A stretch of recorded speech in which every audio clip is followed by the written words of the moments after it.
people? Welcome once again to the Party of One podcast, the actual play RPG podcast where the gaming table is always set for two. I'm your host as always, Jeff Stormer, and this week on the show, I am joined by Daniel Kwan for a game of Wandering Blades. In Wandering Blades, you and your friends take on the roles of highly skilled martial artists who roam the land seeking to redress wrongs, help the downtrodden, and free the innocent from oppression. Using a streamlined system inspired by old-school Renaissance games, Wandering Blades enables dynamic and lethal combat while empowering players to tell heroic and melodramatic stories inspired by Chinese wuxia media, Japanese animation, and action video games. Listen, this game fucks.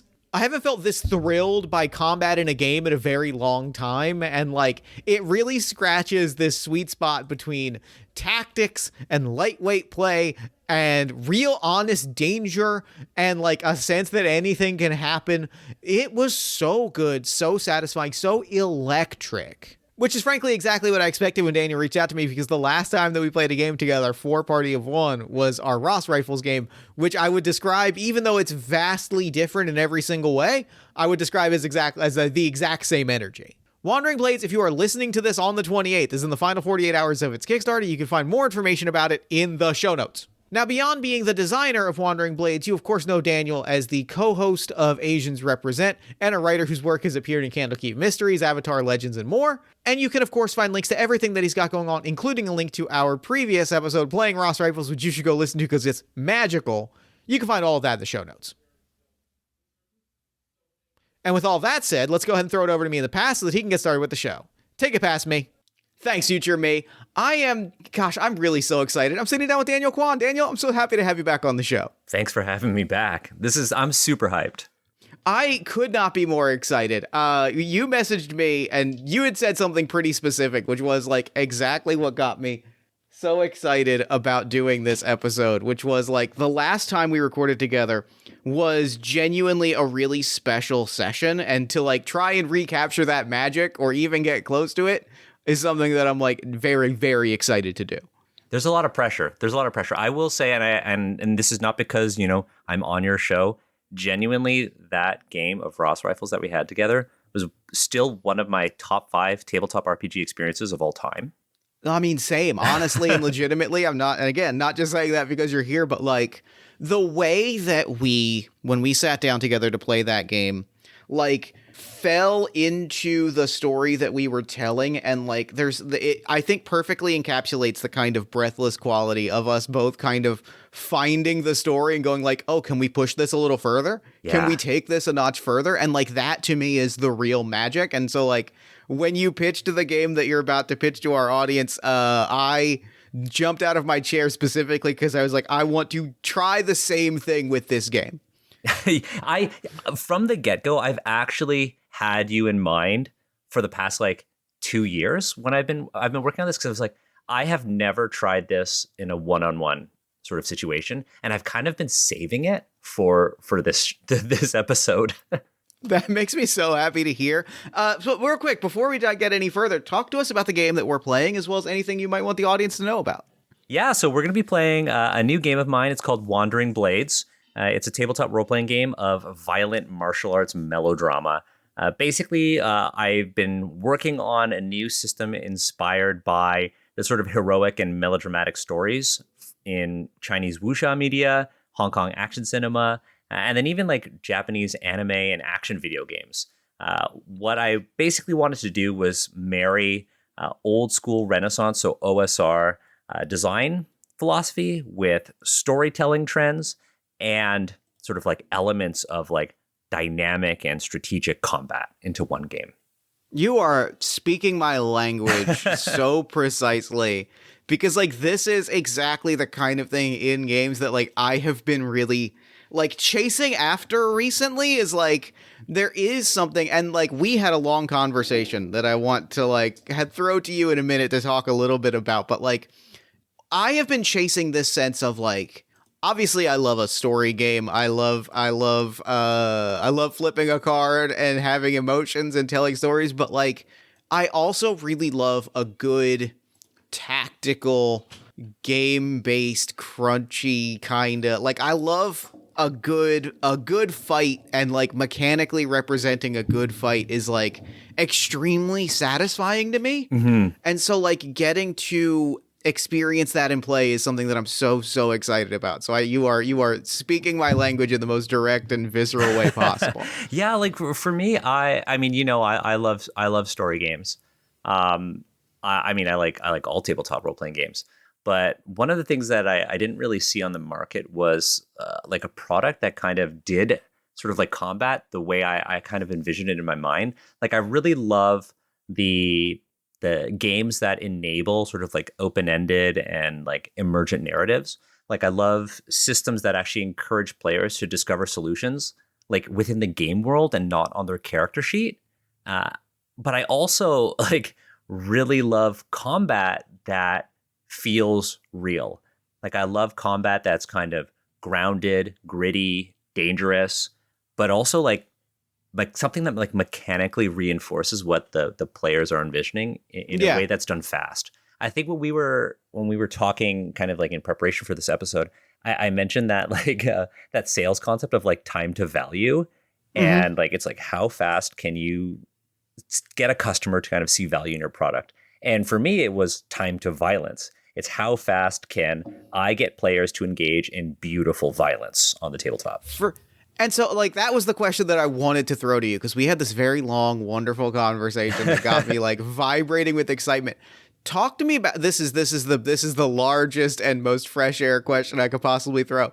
Talk to me about like what violence like means to you in fiction and like in storytelling. I think violence it has to have a purpose, right? Like I think in fiction, in games, and storytelling, like I like violence with a purpose. I don't like it when characters kind of engage in like violence without some sort of objective, without some sort of reason, or without some sort of connection to the plot. Sure. For sure. I think there's and to me that is like the reference point that I will come back to. I'm going to put a conservative estimate of about 1,200 times on this episode of the thing that draws me towards like wrestling is the very simple violent structure of one person has to win and one person has to lose, and watching the way that violence changes when like the state, like watching the way that structure reacts to stakes is something that I find really deeply fascinating. So, I spend a lot of time when I watch wrestling matches, like noting the ways that, someone wrestles differently when they are wrestling for a title versus when they are wrestling for a grudge match versus when they are wrestling like a friend that they don't want to hurt. And like, that honestly, it's an easy way for me to like get cold on a match is if I watch something and I'm like, it doesn't feel like you are reacting to the stakes that are in play. Like if I watch somebody and they're fighting their like best friend who they've been in a team with for 10 years and they're wrestling like strangers, I'm just like, what are we doing here? Like you have to have a deeper understanding of who this person is. And so like that to me is what is exciting about violence and about like this game and what's really got me jazzed up. Well, yeah, that's why there are some design decisions that I made that reinforce that. Like you can, and you know what? It's really funny because in a lot of playtests, combat has ended in one round. This system empowers you to be able to take out like a whole group of enemies in a single round if you wanted to, but you're going to burn through all of your resources, right? And then when those resources, like your chi that actually give you an advantage over your opponents is depleted, it actually makes the game a lot more dangerous, right? Players can die, like player characters, not real people. Player characters can die in this game. And so knowing that, it actually reinforces the fact that violence is actually your last resort. Like you don't just draw your sword for anybody. And it's actually really funny with the character that you picked, because I think that your character, maybe you subconsciously did this, but you picked the class that aligns really well with how you see violence in fiction. I'm so excited about that. I'm excited about that, and I think that's a good segue to like talk about character and talk about like some of the character creation decisions. So the character that I have created and my initial kind of concept for this, my character's name is Funky. Funky is a traveler from like far away. Like his full name is Taichi Ongaku. He is Japanese, and he is like a wanderer from a very far away place. And I've given him the nickname Funky both because his name and a little bit of his like style is inspired by, we were talking about the film Roadhouse, which will come up again Yes. later.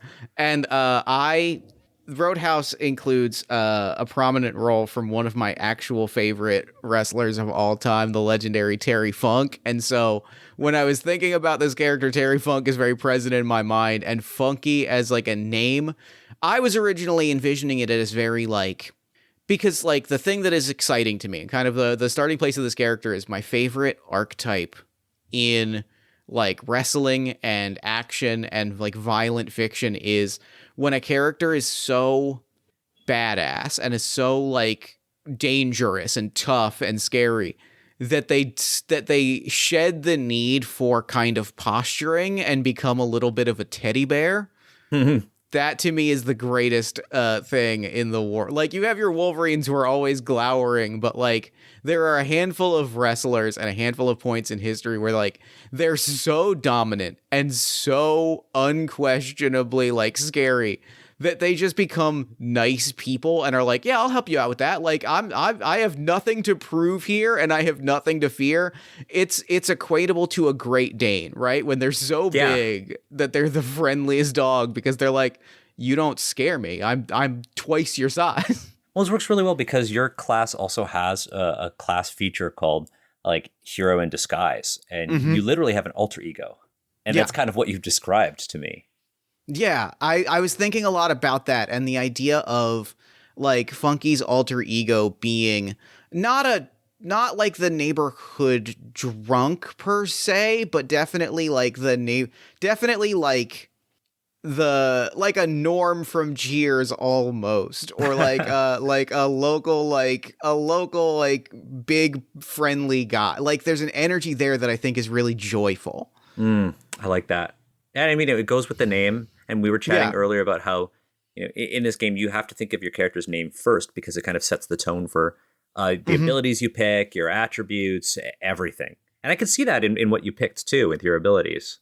Yeah, that was kind of where I was building, was like, this is someone, and like a little bit about the character's backstory as I envision it, is that like Funky was in a past life some manner of a soldier, but crucially, because of the attributes that I rolled, like not a leader, not a commander, not someone that was like making decisions or like, you know, leading the tide of battle. He was very much like a wrecking ball, right? Like he was somebody that you pointed at, somebody you wanted dead, and here was a large, intimidating guy with a big two-handed blade weapon that would go make that happen. Yeah, you'd be like the modern sort of soldier. You'd be like the breacher. You'd break the door open. Exactly that kind of vibe. And like didn't really like question, you know, wasn't really somebody that was like, I'm gonna like be the strategy guy. Wasn't somebody that was like, I have a lot of questions. Was like, hey, I got a thing I need to break, let me go break it. But like I think I haven't quite decided, and maybe we can talk about like why what his breaking point was, but like he left that life behind and has kind of has like abandoned that, while also recognizing that he is the person that like can do the dirty work so other people don't have to in his life around him. I think you're gonna have a clear reason. I think you'll have a clear reason. I'm so excited. Yeah, I think you have a clear reason. Great.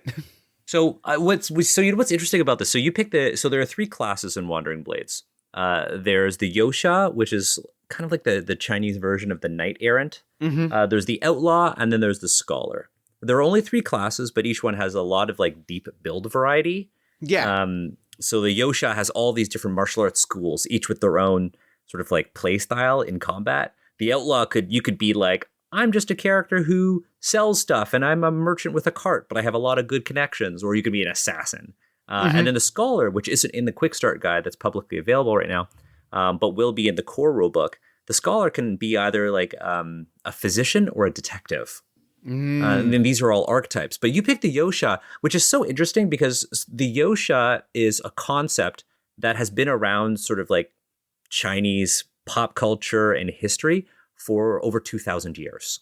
Sure. And the Yosha were actually brought up in a very important historical text called records of the Grand Historian. This is from like the 1st century BCE.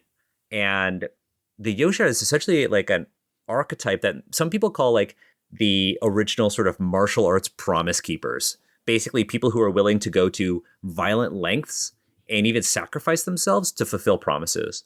Sure. And the fact that you said that your character used to be a soldier is so interesting because at the time, like throughout China's history, when Confucianism was like, took root in sort of like the collective consciousness of everybody, Confucianism basically prioritizes like sort of refinement and basically says that the state has the exclusive right to commit acts of violence. That's fascinating. And so soldiers serve the state, and therefore violence isn't something for individual warriors. And historically, stories about these sort of knight errants were actually suppressed because they didn't want like the peasant class to even think that they were like that violence was their right. And so That's the fact that you basically fascinating. made your character an ex-soldier is so interesting to me because our story is set really far from the capital.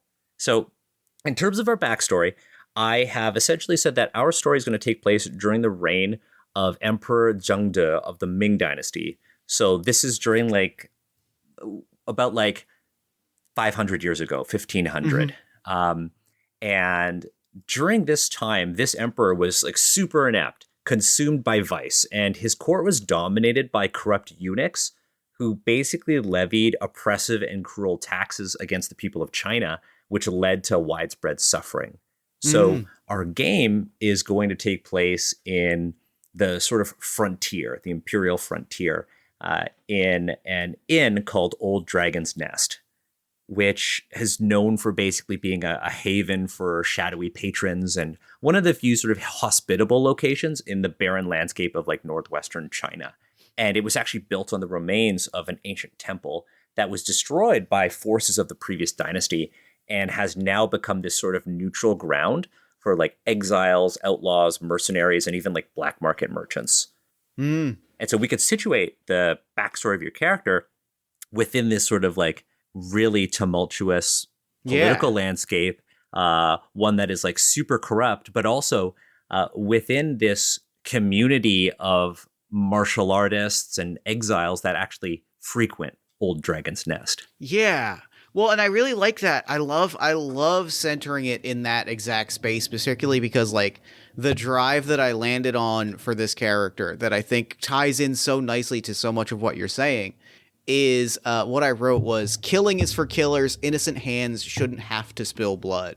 I really like the idea that like if the state has a monopoly on violence, that like, the idea that violence is not inherently for the people, like there's an element of that mindset that almost comes with Funky a little bit about like, I don't necessarily believe that the state holds a monopoly on violence, but I also don't think necessarily that the alternative, which is that, ordinary people should have to change themselves by enacting that violence when there are people that have already stained their hands with blood. And I think that he kind of approaches it and says like, look, I am happy to lend my services to people that need it, to ordinary people, because I recognize that sometimes things need to be done because I already carry the weight of having done those things. It is better if I do it than if you have to.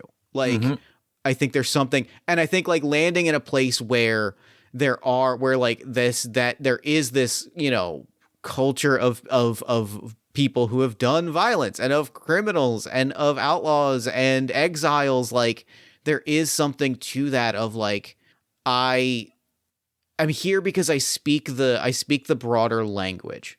We all have experiences in common, and I can at least help some of these people like start over or find their own next chapter that doesn't involve them having to raise a hand in anger or have to like raise a weapon, because I'm pretty comfortable doing that myself. Yeah, you've already you're already too far gone down this Yeah, path of exactly. violence that you don't want other people to do that. Yeah, they should, I really want other people to live lives of peace and happiness, because because there are people like me that have already made the decision not to. Yeah, there is there's a really good movie by John Woo. It's called Last Hurrah for Chivalry, and it came out in 1979. This is long before like his other famous movies like Hard Boiled. Mhm. And one of the characters, it actually says it. He says that only when he's accomplished something beautiful will he give up on being an assassin. And to him, this beautiful thing is actually his death. And he ends up in the film like dying, saving another person, which is so interesting because it's just like he's also too far gone, and the only way Yeah, that he right. can leave is through his own demise, but in a way that is on his terms. Yeah. I love that. I really love that. I'm specifically adding this to my list. Yeah, it's a very good movie. It's a very good movie. I mean, it's very good for its time. Sure. Sure. And you'll also, as a fun note, the Criterion Blu-ray for that movie was actually the Wandering Blades cover pays homage to the Criterion Blu-ray cover for that movie. I love that. Oh, you know what? I've just pulled it up and it absolutely does. Yeah. I see it. I'm taking one look at it. I'm like, it sure does. Yep. You are correct. You got to pay homage to the master. You got it. That's the joy of getting to do what we do. Mm-hmm. Yes, I love your character. So I guess we're going to dive into it then, right? Yeah, let's get into it. So I'd like to know if we're going to kind of start. I want to know what Funky is doing in Old Dragon's Nest, because Old Dragon's Nest is essentially the only place people can go. It is a true roadhouse on the Imperial frontier. So I want to know like what Funky is doing here. I kind of have two options, and I want to throw this to you and tell you which feels more interesting, fun, narratively juicy. Okay.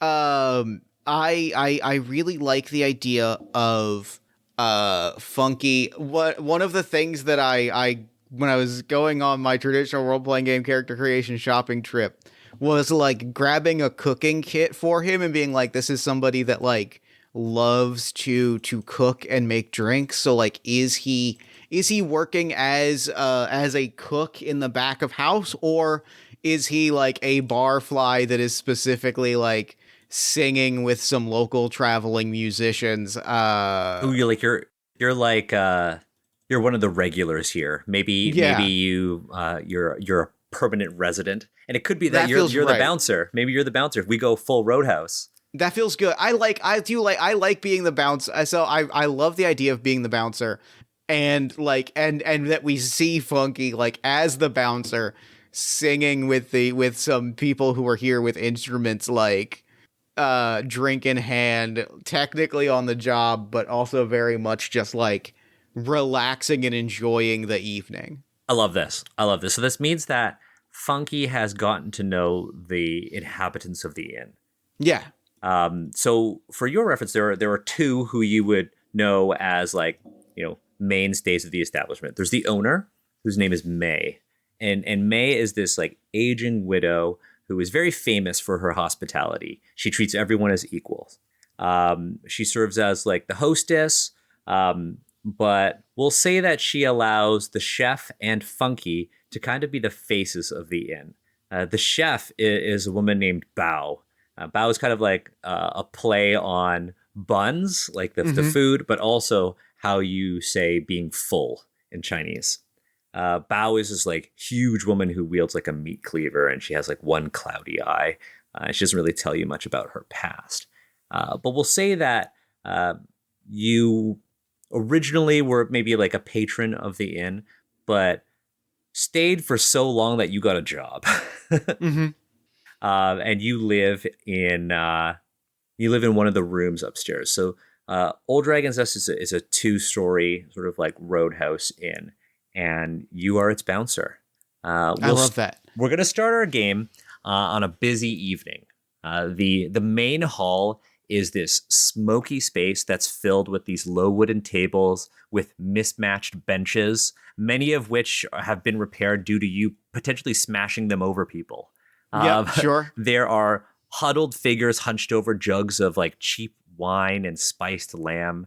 And there's actually this open hearth that is constantly burning at the center of the main hall, with the smoke spiraling upward through a hole in the ceiling with an opening that's kind of shaped like it's carved into the shape of a dragon's maw, as if it's sucking the smoke out of the room. Yeah. And the walls they might alarm city folk, but not you, because the walls here are actually covered with bounty notices and a fading map of the region. And these bounty notices aren't necessarily meant to offer jobs, but rather to bring awareness to the patrons of, hits that might be out on them, or their notoriety. Think of them as a measure of one's maybe like worth or respect when they come into the end. How many pictures do you have on the wall? I do think there's a moment where like Funky puts a hand, like as he's like wrapping up like a song with the musicians, like walking around a little bit, there's like the briefest moment where he puts a hand on someone's shoulder and points at the wall and goes, "They got your nose all wrong on that one, right?" Yeah, don't worry about it. And the person whose shoulder you put your hand on is somebody who's been there for a while. Her name is Blazing Spear, and she is the leader of the Crimson Lotus Society, which is a fledgling rebel group. They've kind of made Old Dragon's Nest their sort of unofficial base of operations. This is where they return to after their raids, but they sit here shoulder to shoulder with assassins, with smugglers. Again, here, everybody is equal. There's even a sign at the entrance that tells folks to leave their banners outside. I love that. So where do you think that Funky's going after finishing up that song with this troupe of performers that have come in? I think like I think it's half working and half just like strolling around, like glad handing, for lack of a better way to put it. You're like making the rounds, making sure everybody's good. Yeah, like it's because I think that's part of like I like as you were describing, I was really like thinking about like how he ended up getting the job as bouncer, and I think it is that he was around so often that everybody kind of like knows him, but then on one occasion somebody pulled a weapon and it got like almost out of hand, and he just without thinking grabbed a chair or like a full bench and just swung it, cracked it against someone's head, and then just looked around and was like, "All good, everybody, grab a drink, relax, enjoy the rest of the and I think he's doing exactly that, right? Like it's making sure it's ostensibly patrolling the bar, but also just like making sure everybody's having a good time. Yeah, there was never a job offer. It just kind of happened. Yeah. It just kind of happened. You're like, all of a sudden they stopped charging you for your room. Exactly. And there was this expectation that you kind of, again, like do the rounds, keep the peace. I love the idea that May like walked up to like never formally discussed the job, but one day did walk up to Funky, like pointed at someone like, make sure that they don't have another drink, and if they do, show them the exit. And Funky like took a minute to be like, "Oh, sure, yeah, 100%." Yeah, it just kind of become your thing. Yeah, I love that. And I noticed something on your character sheet. You don't have a keepsake. Oh, I don't. I forgot to mark down a keepsake and a connection. But your connection is definitely to May. Yeah, that feels right. Yeah, I was about to write that down. My keepsake. What is my keepsake? Do you think it's a symbol of your past as a soldier? I really do like that. I like that it is like an insignia, a piece of a flag, a weapon. I'm gonna go with like a military like pendant that he does not let anybody else see. I love that. So you were almost like just a regular soldier, like a run. Yeah. Okay, cool. Good to know. So as you're doing your rounds, you hear the doors of the inn swing open, and like the howling of the sort of frontier winds kind of like sweep through and cause the hearth in the middle to kind of flicker out temporarily. The lanterns that kind of surround the main hall kind of like we could say are like a billow in the wind, casting these Uh-huh. really weird and sinister shadows. Sand kind of fills the room because, again, this is northwestern China. There's a lot of desert. It's very arid, and a group of uniformed individuals walk in. There are 3 soldiers who walk in with a man in chains. I think the first thing that Funky like keeps a careful eye on is like, do they honor the sign that says "Keep your banners outside"? They don't. They That's kind I of think that's the first sign that Funky like kind of steps forward, and I think like throwing a quick glance to May just to make before like really turning it on, like immediately starts to step forward and position himself between the soldiers and the rest of the bar. I'm going to send you a picture right now of Yeah. what they look like, but I'd also like you to make your first roll of the session. Okay. And Yeah. I'd like you to roll an intellect check. So it's just a d20 Sure. plus your intellect, which is 1. Okay. That's a 17. Ooh, nice. Okay. So as you step forward, you have a sudden realization of who these people are. These are members of the Jin Yi Wei, or the Brocade Uniform Guard. And they are the very much feared Imperial Secret Police.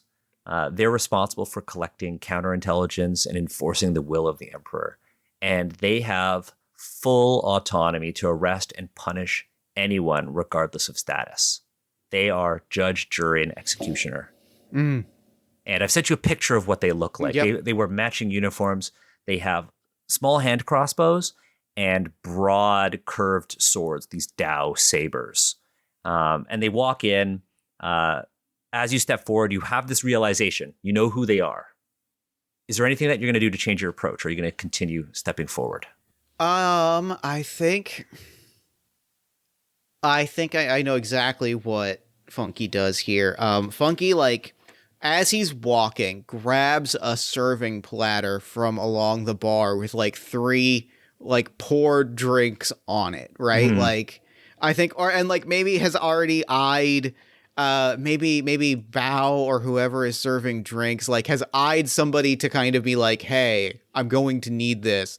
Like, to get 3 glasses, 3 drinks in cups on a platter, walks up and like, I think slowly kind of like adjusting his posture, which is very, I don't know if you've ever seen the gif of Christopher Reeve as Superman switching from Clark Kent to Superman, but that way, but like adjusts his posture in a way that adds 6 inches to his frame. Yep. Like brings over the drink and goes, "You fellas look thirsty. Why don't we give you a couple glasses for the road?" We'll be staying the night, but we will take the drinks. I think like, I think another look to May, I think before really like kind of like the briefest of glance in May's direction, I think to kind of unspoken ask the question like, do you want these suckers to leave, or am I stepping back right now? How does she react? As you glance over to May, you see Bao in the kitchen through like the sort of like porthole of the kitchen. She kind of like shunk, chops something with the cleaver as if to speak to you. It was like, I'm ready just in case. May gives you this look of like, for now they're okay. It's okay for them to be here. It's if they were just regular soldiers, kick them out. But Imperial Secret Police, that's the kind of heat that May might not want. Like, make sure to like waits for them to grab the drinks off of the tray and goes, "Understand, you've traveled a long way. Come, sit, relax, get a song in or two, and enjoy the rest of the evening." And like, they nod to you and they say, "There's a storm outside. We'll be leaving when it subsides." "We love to hear this." And he slides the tray back on the bar, and like, I think rather than continuing to make the rounds, like finds a table with an open seat and settles in and is having like, I'm going to put it in like 3 kinds of air quotes, like friendly conversation, is like clearly chumming it up with, I think, with like a patron or group of patrons that know him and would like be comfortable with him like sitting with them for a while, but also keeping every single eye and instinct on these three police. Yeah, I think let's say the person that you're sitting with is a traveler that you've gotten to know, the leader of the troop. Their name is Singing Edge. And you're gonna sit with them. You're gonna enjoy it. You said a tea, so you want to keep yourself like clear-headed. Yeah, I think I'm switching from alcohol to tea specifically to stay sharp if I have to turn it on. Okay, and Singing Edge is like very, very loud. They don't even notice that you're drinking tea. They think you're drinking the same liquor as they are, and they are loud. They are rambunctious. They're just really into you being there, and they keep like, touching your shoulder. They keep asking you to tell stories about when you were a soldier. And when they say that these secret police kind of like turn their head and kind of like notice you. And I think But they don't say anything. Like, I think Funky doesn't necessarily like tell a story, but I think does maybe kind of like gesture toward, like, I think there's the slightest bit of a challenge here, right? Like there's the slightest bit by being kind of brushing it off in a way that is specifically like, oh, you don't want to hear it. I've told you all the stories that I have to tell. And like the big beaming smile on his face like drops just a little bit as he kind of says that, with like a twitch of an eyebrow to kind of say like, I am not telling stories, but I'm acknowledging that there are stories to tell. Yeah, I think as you make this display towards the soldiers, I want to kind of turn to look at your reputation score. Yeah. So you have a 3 in martial, which means you're neutral with the community of martial artists and like outlaws. Mm-hmm. You have a 4 in common, which means the common folk are friendly with you, which makes a lot of sense given your character. Yeah. But your court is 2. Yeah. And that makes them unfriendly towards you. One of them, clearly of the 3, one of them is kind of like a captain or somebody of rank. One of the lower ranked secret police kind of gets up, walks towards you, kind of like stretching their arms, kind of like puffing their chest out. They're smaller than you, but they carry themselves with like the energy of like an 8 foot tall person. And they come and they sit down next to you, and Singing Edge is kind of really into it. It's like, oh my God, look at your uniform. Whoa, look at your badge. The Jinyue carry these like ivory badges that indicate their rank. And he sits down with you, kind of like props his sword up against the table. And kind of looks and says, oh, you served the emperor. I've worked a lot of jobs, some of them for clientele that were more prestigious than the others. As a mercenary or as a member of the military? I think I'm trying to decide. I think this is a case where like this is not it. I think he just kind of goes like, I mean, in a way, weren't we all mercenaries? Weren't we all collecting a paycheck? Or were we all collecting coin for one job or another? It's interesting that you say that to this gentleman, because the secret police, they are loyalists. They drink the Kool-Aid. Mm-hmm. To them, this is a way of life, not a career. I think that's a very intentional, like, it's a dig. Yeah, that's a dig, and I think he knows it's a dig. And I think, again, like, more of that unspoken, like, eye towards May of, like, the shrugging with my eyebrows is how I'll describe it. Like, a little bit of a, look, this is going to go how it goes, and I'm sorry. And he kind of looks to you and says, well, we're not all, built for service. He reaches over to your glass and actually drinks your tea, takes the cup and places it upside down on the table very firmly and stands up. As he stands up, as you're looking at him, you actually notice that one of the posters, one of the portraits, the wanted posters on the walls, matches that of the person that they are escorting. I think that what I'm gonna do, like I that, and I think like maybe can I get an idea? Can I see from there like what that poster says to maybe get a handle on like what my next step here is? Yeah, the person's name is they're known as Cloudless, and they're actually a doctor. And their crimes seem nonsensical because they have essentially been charged with taking medical supplies outside of the capital and helping the needy in the frontier. And you kind of take a look at them in chains, and you get a much clearer look at their face now that the wind has settled. All of the wind is gone, and the lanterns have settled, and the hearth is back and roaring. They have been brutally beaten. I out of game note to say, Daniel, I think I'm so happy that you are giving me you are allowing me to feast here by doing this. This is leans for like looks at that and fully leans into it, right? Like looks at the doctor, looks at the poster, looks at the police, and says, "Yeah, this is all happening in slow motion. If this was a movie, the police officer is actually walking back to their table. As they stand up and walk away, there's this like zoom in shot of like the poster, and then it cuts to a quick zoom in of your eyes as you make that realization." And I think the thing that I'm gonna like the final shot that I want, so that I know how far it would be for me to grab it, because I can't imagine that I'm keeping a Kwando on Kwandao on my person. How far away would my weapon be if I were to try and grab it? You tell me. Maybe this is something that May knows. Maybe May can see it, and if you want, May will toss it to you. I don't think it's May that's in position to toss it. I think butcher's hatchet or hatchet in hand or cleaver in hand, like Bao has like moved towards kind of a weapon rack on one of the walls and has quietly positioned herself. I thought of something really cool. What if you carry the blade of the Guandao as kind of like a sword on the small of your back?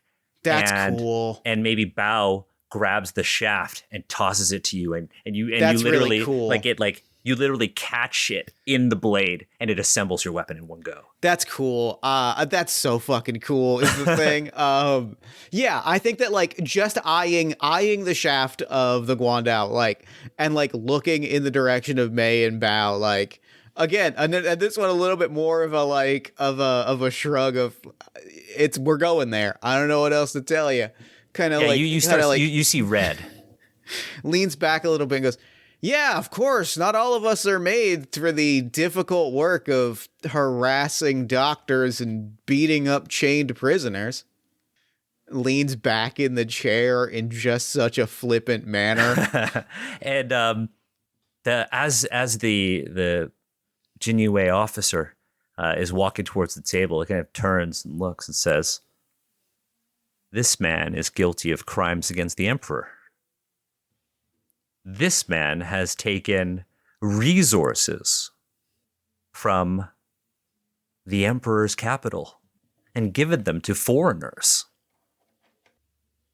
Another potential dig if they maybe know of your origin. Sure. And I think is not like seeing it's that very poisonous but satisfying sense of when you are antagonizing somebody and they react and you're like, well, time to triple down. I think leans back, straightens out the chair, puts it back down on all four legs. The beaming smile is now more beaming than ever. He goes, "Of course, because no foreigner has ever had been sick or injured. Why? How dare they attempt to bring good health to the world? What a crime that is." And is now actively looking at people to kind of, I think the goal here is to get the crowd to the goal is to get the crowd to be a little dismissive of these men, specifically to get just under their skin enough so that they start to make a move so that I have an excuse. I like that a lot. You don't even have to roll anything for this. You kind of do that, and then everybody kind of turns and goes, so they start laughing at them. But you notice that the other patrons are laughing at these police officers, but they aren't getting any closer. Sure. Nobody is like posturing like you are, but they play along. They play along. Yeah.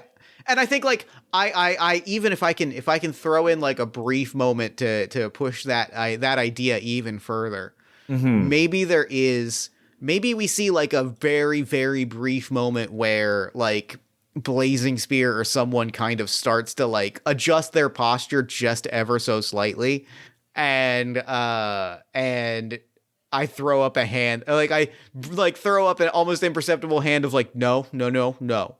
Like I think that I want everyone to be laughing, but I do not want anybody to even begin to posture like they're going to get involved. So maybe we see a shot of somebody start to react. I'm like, do not sit and laugh, and we're fine. Yeah, maybe somebody like draws their sword. Or like proceeds to draw their sword out of the sheath, but you kind of stop. You kind of like a hand on the hilt, and I just like hold up one hand, like no. And what's interesting is that like I'm assuming you don't even look at them. You just hold up a hand, knowing what direction they're in. Kind of as a or like even like three fingers. Like it's like my hand is resting on the table, and just a few fingers go up to kind of like effortlessly signal like no, it's fine. And as you do that, they kind of their hands go off their weapons, but perhaps in that moment you blinked, and all of a sudden that one officer has their crossbow drawn and pointed at the same person who put their hand on the blade. Just as fast as you were able to like sense that their intentions, this officer likewise sensed their intentions and already had their weapon out. Oh, then I think that's the cue that like I think. And I know, does your character react to this? Or are you thrown off by like how fast this person could draw? I think if I can throw in a narrative beat here, of course you can. I think it's so juicy for this character with my background to move like with the same kind of speed of like sword in hand, like Guandao assemble, like Guandao being ready. Yeah. There's like a sound, like a chink. And then like you hear the crossbow up, blade at at throat. Like if there's going to be a problem, we can step outside. It is raining, but those are the rules. In like the blink of an eye, you and the officer both have weapons out. And perhaps the fact that you have your weapon is the sign that you use to tell the other person to like, hey, stop. Yeah, I like that. Love that. They kind of look at it and go, not worth my time. Lowers the weapon, goes back to the table. You kind of you see that the physician, the doctor that they have, looks up to you and is kind of like pleading. It's like they get a sense of how virtuous you actually are. And the smallest of nods and like this like big beaming smile softens and like dims in just a little bit of a way that transitions from I am the life of the party, I am the loudest voice in the room, to just like leaning on my drive, like it is you don't have anything to worry about. This is what I do, and I'm going to do what I do for you. Like it is a comfort, like with the Guandao still in hand, like it is a comforting smile, but it is a perhaps unsettling comfort all the same of like, I know what it is I do, and I am prepared to do it to help you. May is now at your side. You hear her walk up behind you. She kind of like walks with this sort of like ethereal like grace. You don't know what that's from, but you sense that there's more to May than just being the owner of this inn. And she says, "Gentlemen, I think you've overstayed your welcome. Drinks are on the house, but sounds like the storm outside is easing. Perhaps you can continue on to the capital. Take your prisoner with you." May seems to want to just get them out of here. Doesn't seem to be caring as much about the prisoner. Mm-hmm. The officers like, kind of like, they kind of look and they say, I think we'll finish our drinks first. I'm the now's the time for the ultimate antagonism. I think that I take off of the table the glass of whatever liquor the police officer that took my drink earlier was drinking, and I drink it, and I put the glass upside down on the table, and I go, gosh, that was refreshing. I was parched. And perhaps that was his last drink. Or do you think that you would just take the whole jug, maybe drink it or pour it out, or just you want them out and you're telling them, I want you out of here? I love drinking the entire jug. I love the Animal House, like upturn a jug, chug, chug, chug, chug. You're like, you're chug. done. Now go. Yep. Flips the entire jug upside down, places it, and goes, that's wonderful. I was so thirsty since I didn't get to finish my tea. Now I'm trying to think of what they would do. I think they're just going to stand up and they're going to start to leave. They're going to grab the doctor and they're going to start dragging them out. But now the doctor starts to beg. He goes, please, I have a family. They're going to kill my family too. I turn to May. I'm like, I'll see them outside. May is shaking her head. And I think with an apologetic look in his eyes more than he goes, I will make sure that I see them outside. And starts to walk behind them in a way that is clearly like a bouncer escorting someone off of the premises. Yeah, I love that. So you walk them outside, and I think originally I had said that it was it was a sandstorm, and it's still raging. Like, it's really hard to see where where they're going. Like, you can't see maybe 50 meters ahead. But they kind of step out, and you notice something. They one of them takes his sword out and bashes the doctor across the head with it, knocking him unconscious. And that's the cue. Like, I think stepping just far enough into the mist, Kwan in hand, steps just far enough into the mist to be obscured by the roadhouse, to be obscured to the roadhouse, weapon in hand, just. He's Funky's a big guy.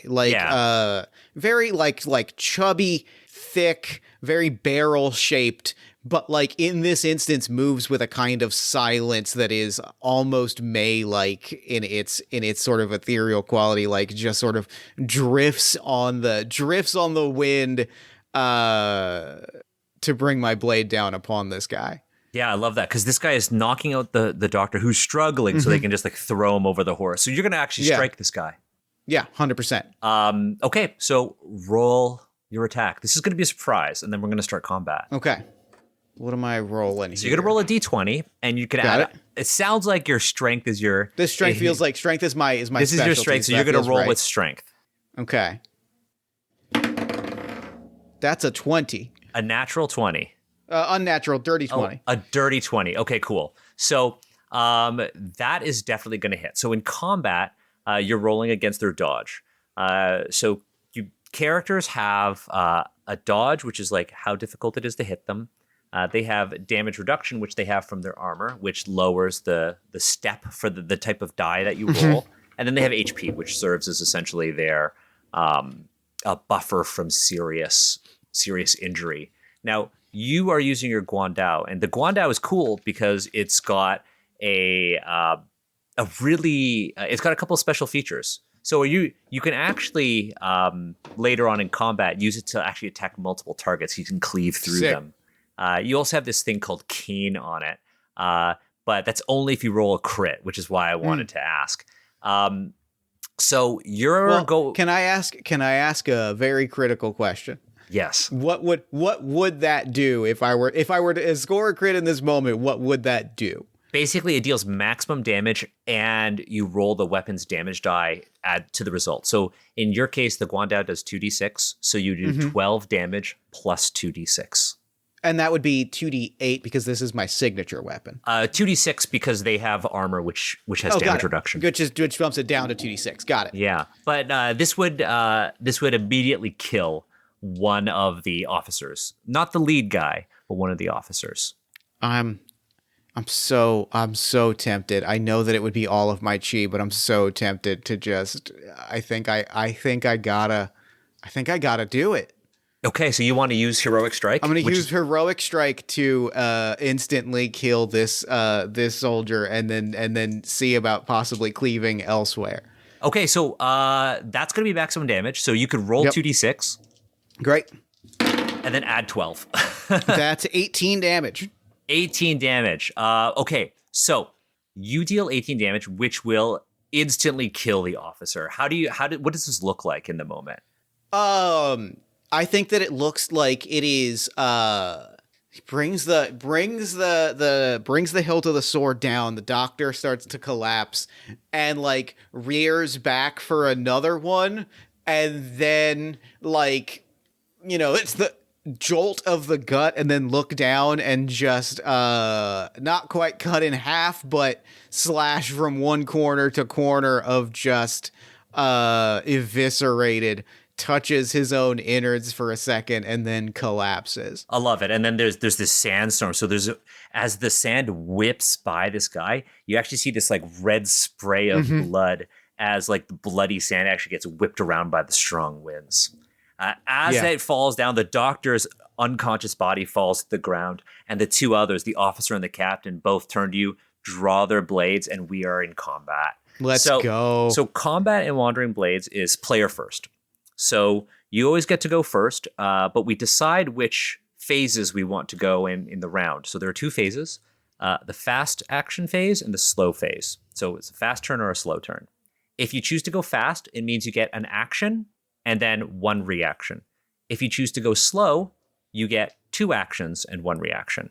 And you get to respond to the GM. So I'm going to say that these two guys are going to go fast. They're going to immediately react to what you're doing. So if you choose to go fast, you'll get an action and a reaction, and you'll go before them. If you choose to go slow, you'll get two actions and a reaction, but you'll go after them.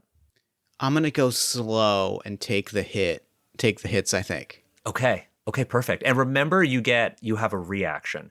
So I'm going to say that the captain is going to go first. As he draws his sword, he says, "You have made a huge mistake." And you notice his sword is massive. This is called a horse beheading saber. And he also actually has chi. And he's going to make an attack against you. And I'm going to use one chi point to use one of his attacks. It's a technique called Perilous Crescent Strike. And he is going to roll an attack. I just rolled a natural 20. Oh no! On my online die roller. So this is coming in for maximum damage. I'm going to. So you have an opportunity here. You can use your reaction if you would like to parry. I think that's what I got to do. I got to parry here. Yeah. So in this game, basically, there are crits and fumbles, 20s and 1s. If you get a crit, you deal maximum damage and you ignore damage reduction. So. Okay. In this case, you are going to use your reaction to parry. So I've used my one action to attack you with this technique. And what you've signaled is that you're going to react to it. So let's actually go through with that. I have a question for you, Daniel. Yes. That I'm so excited to ask you. Is there a crit result on a parry? 100%. All right, great, because that's 100%. A natural 20. Because for a parry, if an incoming attack action hits you, you can make a strength or agility save against the result, which is a 20. Now, if it's higher, the attack fails and you roll damage against me without the need for an attack action, which is bonkers for you. That's great. That rules. This is a standard crit though, so you're not, and you've used your chi. It would have been really cool if you used heroic strike as a result of a parry. That would have been great. In this case, you're just gonna roll, and it's a crit. Remember, so it's 2d8. 2d8 because it ignores my damage reduction. That's 8 damage. Oof, okay, so this captain strikes at you with a two-handed grip on with his horse beheading saber, and there's this split second moment where you kind of like see the future, and you see this like fatal blow coming in. Like this guy was just about to take your head off, and you parry and swing your guandao in a way that actually slices open like this huge gash across his chest, blood dripping out, like pouring out onto the ground. But this guy is definitely not dead. Great. Definitely not dead. However, you've just used your reaction. This guy is going to actually take full benefit of another reaction he can use. He could spend a chi to give himself another action. Great. I'm going to use this action on the same combatant to actually use another technique that costs the rest of my chi points, and it's called double strike. So as a single action, I can shoot you with my crossbow and then make a melee attack against you. Great. So it's almost as if you slash him with your guandao, he disengages, draws his own crossbow, fires around at you, throws the crossbow away to try to strike you again with his sword, one-handed. That's great. That rules. That's sick. I'm going to roll, and okay. What is your dodge? 14. Oh, okay. So he is actually going to miss. And Great. I think that's an effect of, that's the result of this wound that you've given him. He stumbles backwards and the shot goes wide. Like shot goes this wide. was his like go-to. Like this was the plan, right? Was if by chance I survived the sword strike, it was always going to be a fall backwards, shoot, second shot or second swing, because like that's the game plan, right? Shot, swing, shoot, swing. Like that's the locked in plan. But the second that like, his chest has been carved open, like the second shot goes wide and he stumbles backwards. 100%. And he tosses his crossbow aside because he can't reload it with one hand. But then there's the officer. Seeing that you're kind of distracted, he's also going to use his own crossbow to do the same. And I know you have a 14. Oh my God. And he misses. I might burn another chi to do the same thing again. Do it. I think I'm going to make it. We're going to make this interesting. I think what I might do, let me see. I'm going to try to play to you love pro wrestling. I love wrestling. Yeah. So, I think what I'm going to do is I'm just going to swing at you with just my sword. That's what I'm going to do. I'm going to save the chi. And this online die roller is doing me a disservice. And so he charges forward, swinging at you twice, firing a round of his crossbow, casting it aside. I think in my mind, as he fires the crossbow at you, you actually slice the bolt in half. Yeah, for sure. Excuse me. With the bolt, and he swings at you twice with his dao, his saber. And I think, do you think you would dodge? You would like expertly dodge these blows? I like that.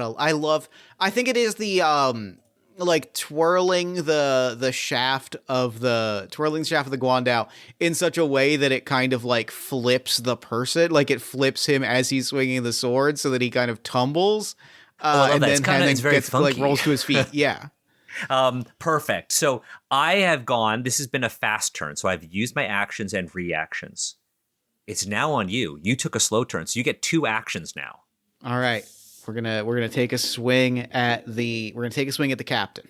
Okay. Now, one thing to note is that I think 100%. You can actually use your guandao and you can try to cleave through both of them because they're very close to each other, because they've both attacked you in melee and missed, so they're right in front of you. So one of the things that your guandao lets you do, and this is an optional thing in Wandering Blades, each weapon has its own set of special features. You can choose to attack 2 targets with a single roll, but it's hindered, meaning that you get a -5. So Okay. mathematically, you'd get a +1, but you would be able to attack both of them. And you can technically do this twice since you have 2 actions. I think we're gonna go for that. We're gonna take the hindrance. We're gonna try and attack both of them. I'm gonna roll my d20. Baby, that's a 20. That is a dirty 20. A dirty 20. That is going to hit both of them. So you're going to roll damage once because you're cleaving through both of them. So it's a single. We treat it as a single attack. That is 8 damage. 8 damage. Okay, so you are going to wound the captain. So in Wandering Blades, NPCs and characters have hit points, which are basically buffers against serious harm. And when player characters and boss NPCs lose all their hit points, they start to take wounds. And every 5 wounds, you receive a serious condition. And so what you've just done is you've actually taken away all of the captain's hit points. In one strike, you cleave through both the officer and the captain with your Guandao, and you have one more action. What would you like to do with that action? Is the other officer still standing? Still standing, but seriously wounded. I think we're focusing instead all on the one that's seriously wounded but still standing. Okay, yeah. So you don't get it. It's not hindered this time. It's just a regular attack +6. But it's only a 9, so I might miss. It is, but I don't have a reaction. Normally, I would just use my reaction to then, try to parry or try to counterattack. But I've used it.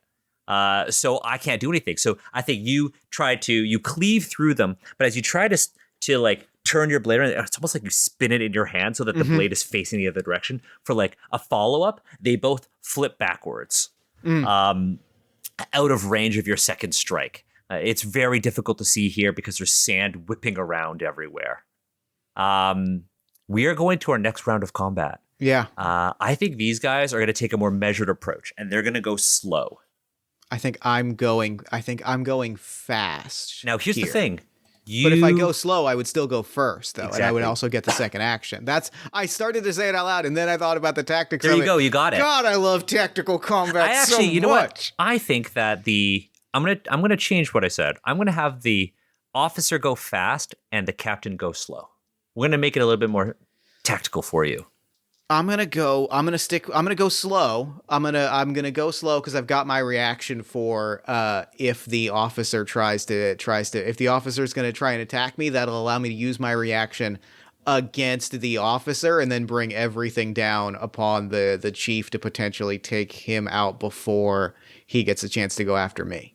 Hell yeah. Okay, so God, I love tactical combat. We're still within range of one another. So because and I didn't talk about ranges. So yeah, I mean, in wuxia films, like the characters are able to like jump, like leap great heights and all of that. So with this game, what I wanted to do was basically have range be more abstract. So there's like close, medium, and long.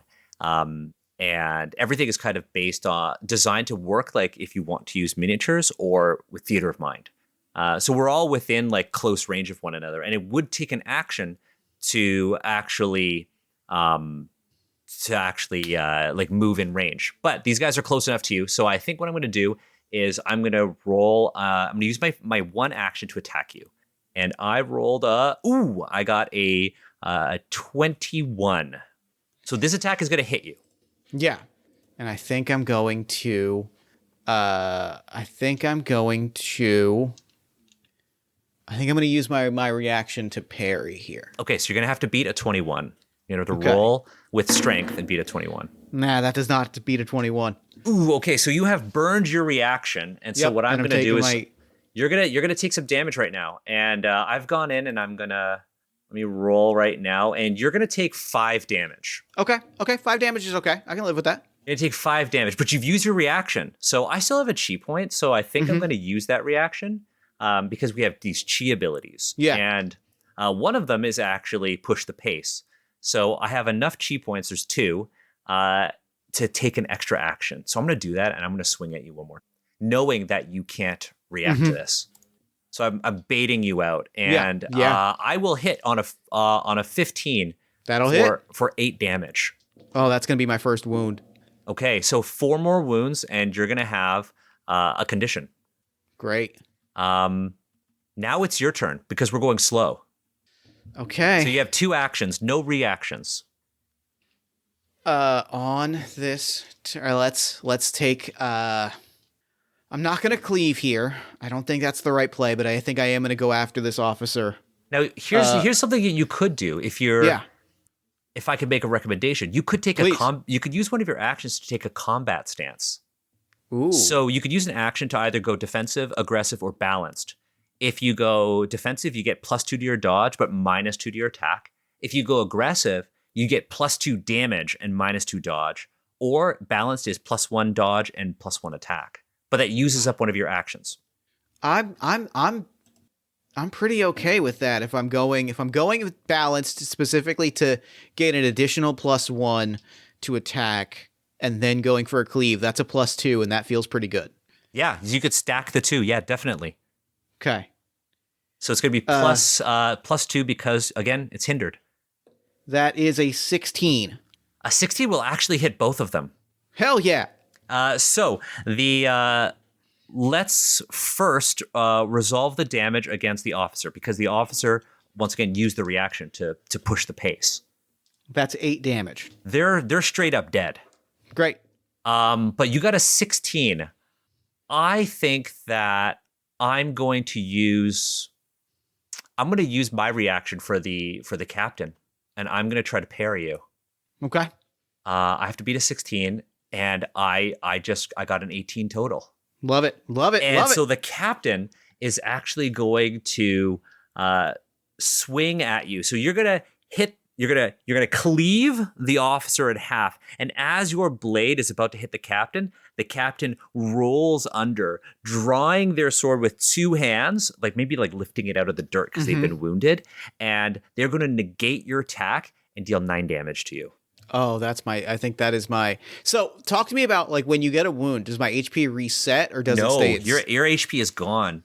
Your HP will only reset out of combat. That is my second wound. So you have taken 2 wounds. So what do you think our wounds would look like here? So you've taken 10, more than -10, because every 5 you get a wound. So do you think that your character would have a serious permanent injury? This is something that we could discuss.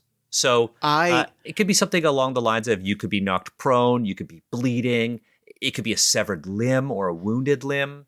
I love that this. I mean, I love that this one is specifically this is a puncture wound on both sides that would have to be that is serious and would have to be stitched up on both sides and would take major surgery to fix. I think the first one feels very good if it was I think maybe I love just a big shiner on the face that is now rapidly swelling and blackening and getting gnarly looking.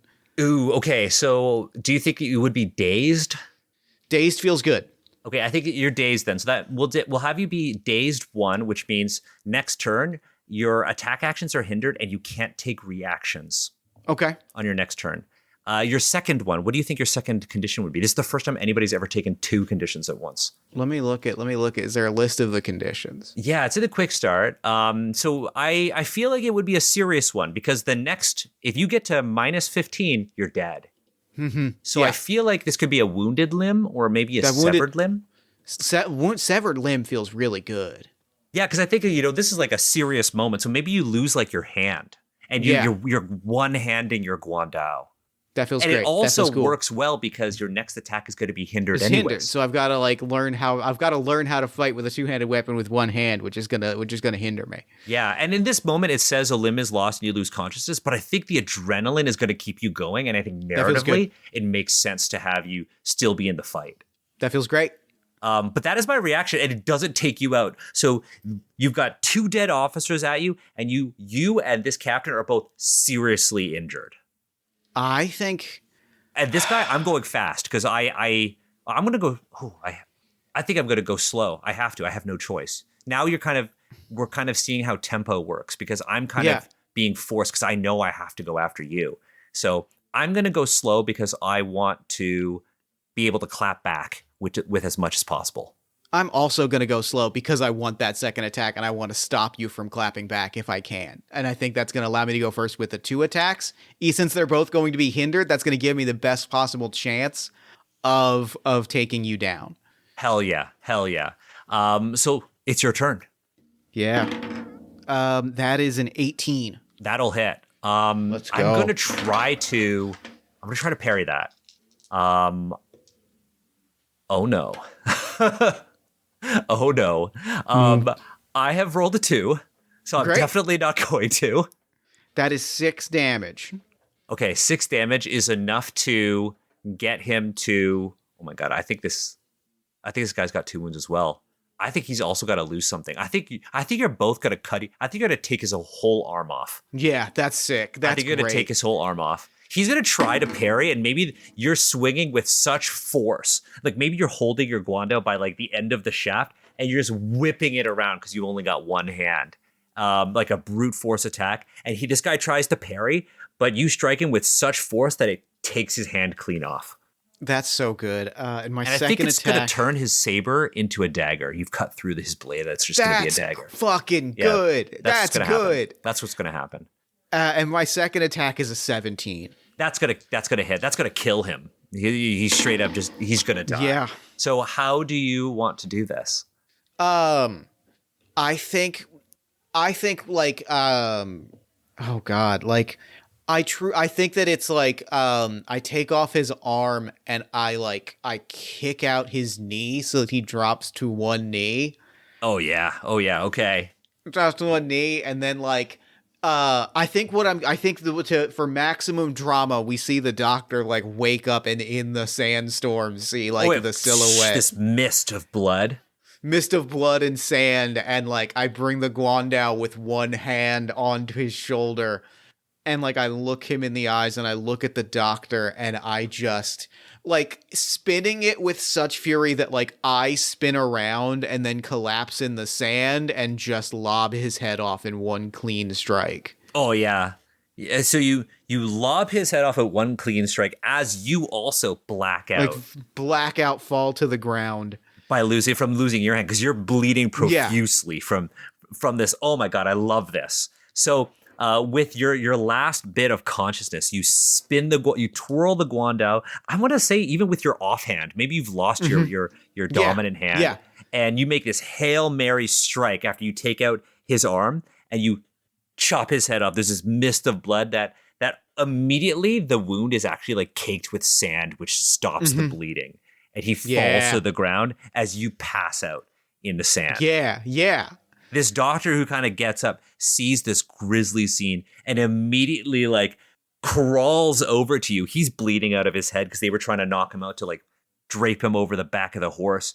And with his shackled hands, he tries to actually like stop the bleeding on your wound.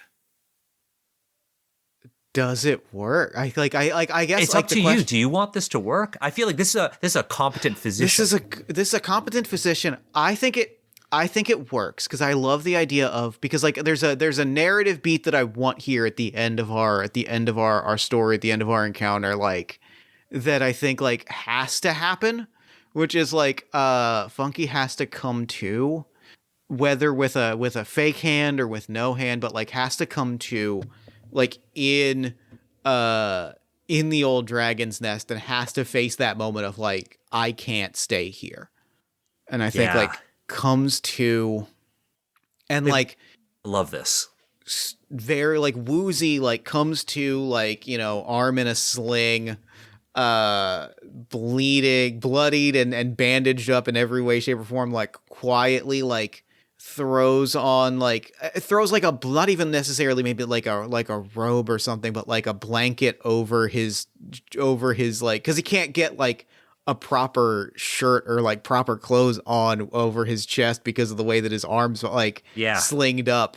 So like it's just like draped in a blanket and like quietly like stumbles down the stairs, like, and the doctor visibly looking like he's been working for hours and hours and visibly like exhausted. Funky kind of like walks over, haphazardly kicks one of the legs of his chair and just mutters, They got your eyebrows all wrong. I like that. I like that a lot. I almost like if that was like the end of like the movie. I think the end of the movie, I think the final thing we see is like Funky like starts to walk and like looks in May's direction. And like the smile returns for a second, but it's a sad kind of smile, like a thank you for letting me stay here and giving me a home for a while, and then walks out the door, and the last thing we see is him like look back and then walk out the door to wherever he lands next. I think the doctor runs out after you, and I think in the sequel, like if the one Funky who is now one-handed has to go to travel to the capital to save this doctor's family. Yeah, he does. God damn it. Yes, good. There we go. That's session 2. That's great. Oh my God, this was fantastic. There we go. I hope this lives up to our Ross Rifle session. Oh, that was so good. That was everything that I wanted it to be. Like, I'm so glad that we really got to the weeds of like the tactical weighing of combat options and like the tempo, like the way that tempo works and the decision of where do I go to maximize like my chance, and like that moment at the end when we both like looked at our characters and were like, I need to go slow so that I have the maximum chance to take you out, and I had to go like, I have to go slow so I have the maximum chance to stop you from doing that, because we both knew whoever landed a hit first was going to kill the other. Mm-hmm. Chef's kiss. I love it. I'm so glad you like it, because again, like that combat was fast. Like you surprise one guy, you immediately kill him. And I love how you were like, you know what? I feel like it made sense for your character to just burn all of your chi, because you didn't have a lot of chi points. See, because if you had more chi points, you would be able to like give yourself extra actions later. Yeah. And it would have played out differently. But I think narratively, it's like, yeah, you know what? I'm just gonna kill this motherfucker right now. I got one really strong shot, and I'm gonna take that, and I'm gonna do it just to give me the best. And like truly, if I didn't, I'd have died. Like that's the thing that's so cool, is like being able to look at a tactical decision and go, yeah, like I could not have taken a third guy. Yeah, 100%. And like, and then just think about the exchange, because again, we're going back and forth. This is where like the swords are clashing, you're counterattacking, and this was just 2 rounds where it felt like it was just like in real time. This would just happen in a couple of seconds, and then it would be over. All of a sudden, you've lost a hand, and there are these like maimed Imperial police, and now you're on the run. That was great. What was your favorite part from play? Honestly, just I thought that combat encounter was really cool, because this is the first time I've ever played a session of Wandering Blades where somebody has gone this close to death. Because if you had missed, I would have killed you. You had missed, I'd have died. Like that would have been it. And that was so and then we exciting. Would have just, and then if we were playing like long term, you would just rolled up another character. Yeah. Right. They would have grabbed somebody from the roadhouse and just and seen where they were going. And exactly. That's so. And you kind of get now. I hope this reinforces the sort of violence is kind of the last resort, right? Yeah. Because now you don't have your chi points. You're wounded, and given that the doctor would have attended to you, you would have full HP. So now the next time you go into a combat encounter, you have full HP with no chi points, and you're carrying these wounds with you. Yeah, right. And so you're even more fragile. The first wound that I get kills me. Like, that's gorgeous. And it, like, the way that you carry that with you is so fun and cool and scary that, like, this hits. So like now, like, else. the next session, we have to actually engage with other mechanics within the game, and you need some downtime. We need to actually find a place of safety so you can rest and recover some of your wounds. You won't get the hand back, but at least you'll clear out your wounds. So now you have to basically use gold or coinage in this case. You have to find a place to rest, and then we can have even more drama. Now you're on the run. You find maybe we could do a hot spring arc. You're in this hot spring town, and you're trying to rest, and people come looking for you. Well, and what I really love is like, I love a good, this is a morbid sentence. I love a good maiming system. Because on a very tactical level, like I got to figure out, I have to figure out a new signature weapon. Like I've got I've got a 2-handed weapon that I'm never going to be able to use with the same proficiency. Like the fact that means like figuring out narratively, like, how this person adapts to the injury that they've taken, like that's sick. That's exciting. That's fun. Yeah, and you're gonna basically, as your character progresses, because when the Yosha levels up, you get another signature weapon. And this lines up narratively with your character. So now you're like, oh, I need a signature weapon that's a one-handed weapon now. That's so great. This and was maybe, so much fun. maybe your character actually takes the blade off of the Guandao and it becomes like your sword. That's cool. And it's your Oh my one-handed God, sword. This hits so well. This was so fun. Thank you so much for playing this with me. This was a thank you for delight. playing this with me. This was dope.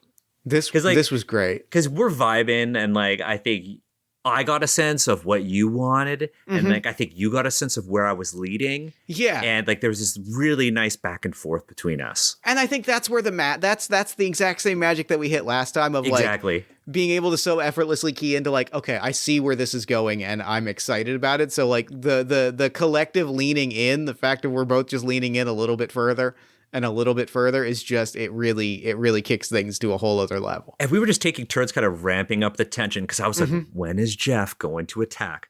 Am I going to be the one to do it? How is this going to happen? And then I was like, I remembered your drive and I was like, oh, I know what's going to take him over the edge. Yep. I was like, how do we make the explosion of these guys fighting? How do we make that explosion as large as possible? And I think that we succeeded at that goal. Oh yeah, 100%. And this very much confirms how I feel about Wandering Blades as like a one-on-one game. And I feel very strongly about it. That's great. I'm so glad. This was great. Real quick, before we wrap up, where can people find you, your work, and the game online? Yeah, folks can find me online at Daniel H. Kwan. That's Daniel H. Kwan. I'm mostly on Blue Sky. If they want to, I think this episode comes out when Wandering Blades is on Kickstarter. You can head to wanderingblades.com to back it on Kickstarter. I'm very excited and also nervous about this. This is my first like Kickstarter campaign as like an independent creator since Ross Rifles. And I feel like the world has changed and I've changed as a designer too.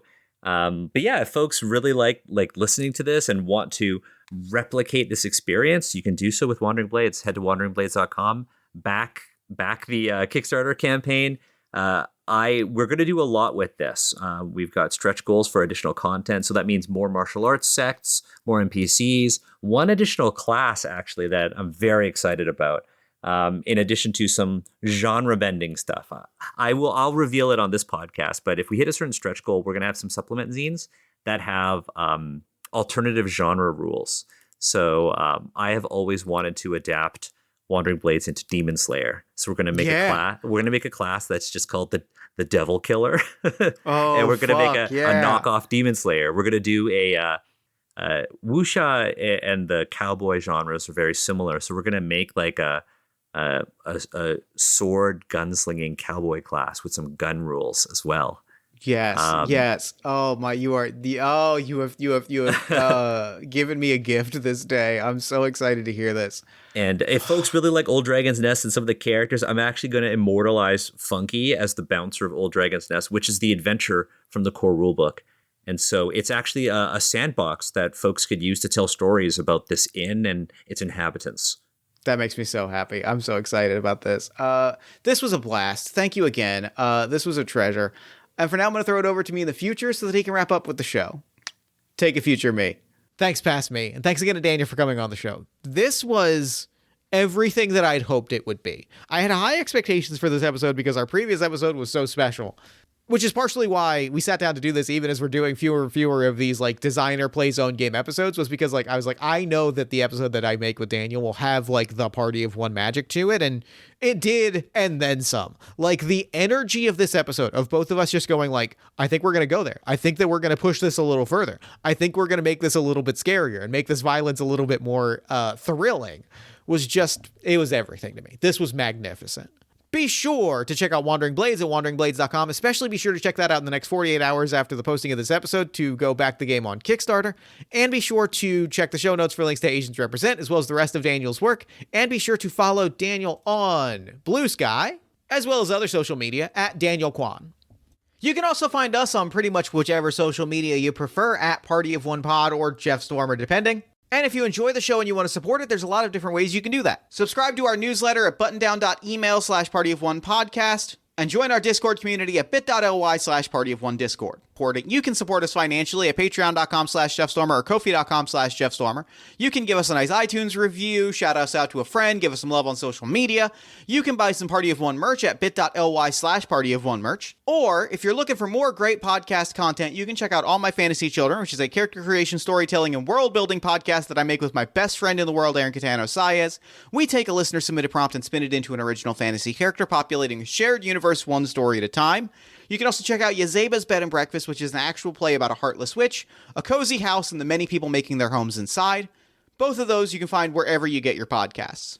Party of One is, as always, produced and edited by Jeff Stormer and Jen Frank. Music for the show comes from the song Infinite Lives by Mega Ran featuring the D&D Sluggers, and the Party of One logo is by Evan Rowland. If you'd like to inquire about advertising rates, coming onto the show as a guest, or about press coverage of the show, you can email me at partyofonepodcast@gmail.com. And unless I am mistaken, that is all we do here. So until next time, thank you so much for listening. Remember to fight the forces of fascism every single day. Remember that self-love and self-care are radical and defiant acts of resistance. And as always, party on, everybody.